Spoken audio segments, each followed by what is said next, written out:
नमस्कार मित्रों, कैसे हैं आप सभी। प्रभु से प्रार्थना है आप सभी कुशल मंगल पूर्वक हों और आगे का दिन भी आपका शुभ हो।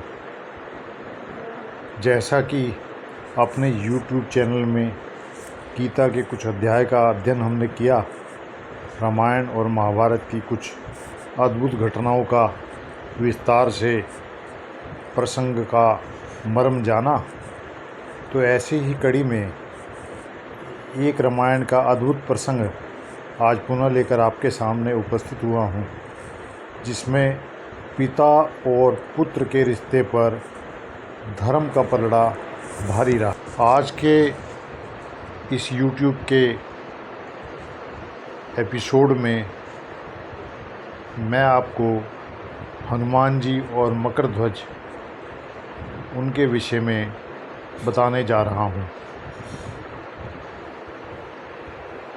भगवान श्री राम और लक्ष्मण को जब अहिरावण ने पाताल लोक में कैद कर लिया, तो हनुमान जी के ऊपर ये जिम्मेवारी आई कि वे जाकर पाताल लोक में पता लगाएं कि हनुमान जी पता लगाएं कि भगवान श्री राम और लक्ष्मण को बंदी बनाकर कहाँ रखा हुआ है और उनको कैसे छुड़ाया जा सकता है।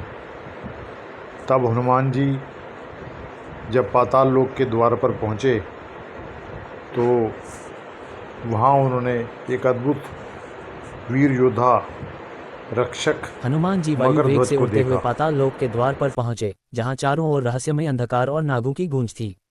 द्वार पर खड़ा था एक तेजस्वी बलशाली योद्धा। उसकी देह वानर के समान, पर त्वचा पर मछली जैसी चमक थी। उसने गर्जना की, मैं मकरध्वज हूँ, पाताल लोक का रक्षक और हनुमान का पुत्र। हनुमान चौंक गए, पुत्र, मैं तो ब्रह्मचारी हूँ, तू मेरा पुत्र कैसे हो सकता है। मकरध्वज बोला, जब आपने लंका दहन के बाद समुद्र में स्नान किया, तब आपके पसीने की एक बूंद एक मगर ने निगल ली, उसी से मेरा जन्म हुआ। हनुमान बोले, चाहे तू मेरा पुत्र हो या नहीं, मुझे भीतर जाना होगा, रास्ता छोड़ो। मकरध्वज ने कहा, मुझे जो कार्य सौंपा गया है उसे निभाना मेरा धर्म है, चाहे सामने स्वयं हनुमान ही क्यों न हो। पाताल लोक की भूमि कांप उठी जब हनुमान और मकरध्वज आमने सामने खड़े हुए। एक ओर था अनुभव, दूसरी ओर था नवयुवक जोश। मकरध्वज ने त्रिशूल से पहला प्रहार किया, जिसे हनुमान ने अपनी गदा से रोका। आकाश में चिन्हगारियां छूटने लगीं। दोनों की टक्कर से अग्नि की लपटें उठीं, एक ओर युवा शक्ति, दूसरी ओर ब्रह्मबल। मकरध्वज ने छलांग लगाकर हनुमान पर आकाश से वार किया, पर हनुमान ने उसे आकाश में ही रोक लिया।